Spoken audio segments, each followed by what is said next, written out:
Oke, hari ini kita akan mengupas cerita yang menarik banget dari dunia kesehatan di Indonesia, yaitu soal grup rumah sakit Heal.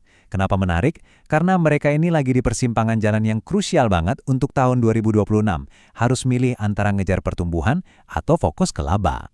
Kalau kita lihat sekilas, di tahun 2025 itu kelihatannya semuanya baik-baik aja. Pendapatan mereka berhasil tumbuh loh, sekitar 5%.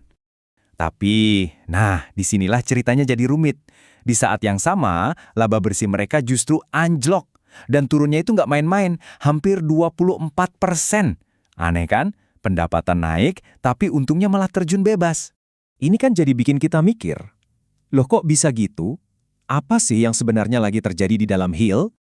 Oke, biar jelas kita bakal bedah ini satu persatu. Kita mulai dari teka-teki profitabilitasnya, terus kita lihat pertaruhan besar mereka soal ekspansi, abis itu kita bahas perdebatan sengit antara analis yang optimis dan yang pesimis, atau bulls versus bears, lalu kita intip proyeksi buat 2026, bandingin Heal sama kompetitornya, dan yang paling penting, apa artinya semua ini buat Anda sebagai investor. Yuk, kita langsung masuk ke bagian pertama, teka-teki profitabilitas. Mari kita bedah angka-angka di balik cerita ini. Nah, slide ini nunjukin inti masalahnya dengan jelas banget. Coba lihat, selama 9 bulan pertama 2025, pendapatan mereka itu 5,28 triliun rupiah, naik 5%. Kelihatannya bagus kan?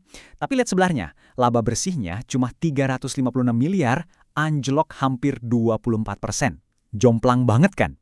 Ini semua karena biaya dan beban pokoknya membengkak. Terus, biaya apa sih yang bikin bengkak? Jawabannya ada di sini di bagian kedua. Pertaruhan ekspansi. Pertanyaannya sekarang, apakah ini cuma sekedar sakit jangka pendek demi keuntungan jangka panjang? Jadi poin utamanya itu ini. Heal sebenarnya lagi sengaja mengorbankan keuntungan jangka pendek. Mereka rela biayanya lebih tinggi dan labanya lebih tipis untuk saat ini. Kenapa? Karena mereka lagi bertaruh besar-besaran, melakukan ekspansi agresif demi jadi pemimpin pasar di masa depan. Dan langkah mereka ini ambisius banget. Pertama, mereka mau meluncurkan 3 rumah sakit baru sekaligus di tahun 2026. Dan kedua, target jangka panjangnya lebih gila lagi, yaitu punya jaringan sekitar 70 rumah sakit pada tahun 2030. Nah, bagian yang seru adalah para ahli itu benar-benar terbelah dua. Apakah pertaruhan besar ini bakal berhasil di tahun 2026? Ini membawa kita ke perdebatan klasik, kubu Bulls melawan kubu Bears. Di sini kita bisa lihat dua kubu yang berseberangan. Kubu Bull yang optimis, mereka percaya Heal bakal pulih dengan cepat. Mereka yakin rumah sakit baru itu cuma butuh 6-9 bulan buat rame, dan efisiensinya bakal nutupin biaya awal. Sebaliknya, kubu Bear yang lebih hati-hati, mereka memperingatkan kalau rumah sakit baru justru bakal menekan margin keuntungan dalam jangka pendek. Apalagi, ketergantungan pada pasien BPJS yang tarifnya lebih rendah dianggap beresiko.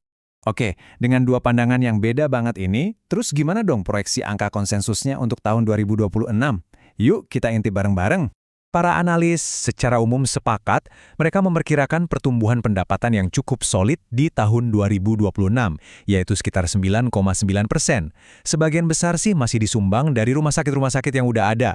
Ini kabar baiknya, laba bersih juga diprediksi akan bangkit lagi dan tumbuh sebesar 12,5%. Tentu ini jadi titik balik yang penting banget setelah penurunan tajam di tahun sebelumnya. Tapi, ada tapinya. Poin yang paling krusial ada di sini. Margin profitabilitas inti atau margin EBITDA itu diproyeksikan bakal cenderung stabil aja di kisaran 25,9%. Artinya, ada pemulihan, tapi jangan berharap ada lonjakan yang dramatis ya. Nah, supaya kita punya gambaran angka margin tadi itu bagus atau enggak, ayo kita bandingkan posisi dengan para kompetitor utamanya.